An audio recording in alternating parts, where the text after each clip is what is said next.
চাকরি চুরির দোষে বন্দী হলো জেলে। প্রাথমিক শিক্ষক নিয়োগ দুর্নীতি মামলাতেও গ্রেপ্তার করা হলো প্রাক্তন শিক্ষামন্ত্রী পার্থ চট্টোপাধ্যায়কে। কিন্তু বছর খানেক পরে আবার মুক্তি মেলে।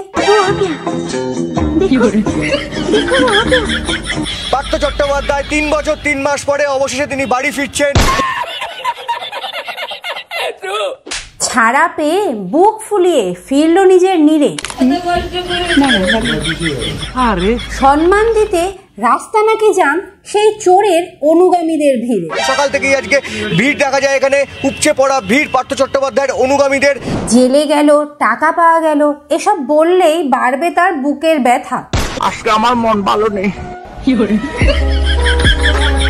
তাই শুধু ইন্টারভিউতে প্রশ্ন করো সুন্দর বান্ধবীর কথা। যার বউ আছে তার দুটো থাকতে পারে, আমার বউ নেই, আমার একটা বান্ধবী থাকতে পারবে না। क्या बात है सर, क्या बात, ये बात है।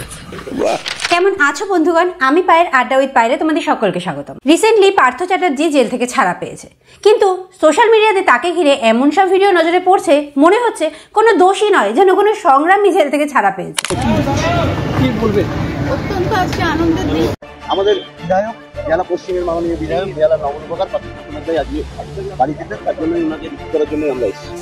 মানুষ কি সব ভুলে গেল? চাকরি প্রার্থীরা, স্কুল টিচাররা আজ রাস্তায়, চোখের জল তাদের পড়ছে।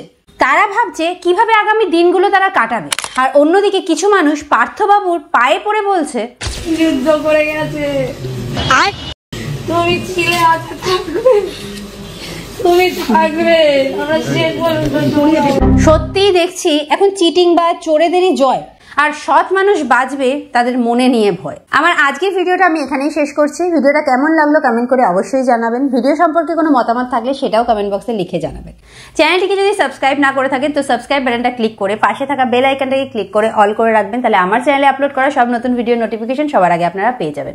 আমাকে আপনারা ফেসবুক এবং ইনস্টাগ্রামেও ফলো করতে পারেন, লিঙ্ক নিচে ডেসক্রিপশন বক্সে দেওয়া থাকবে। খুব তাড়াতাড়ি দেখা হবে নতুন কোনো ভিডিও নিয়ে, ততক্ষণের জন্য টাটা।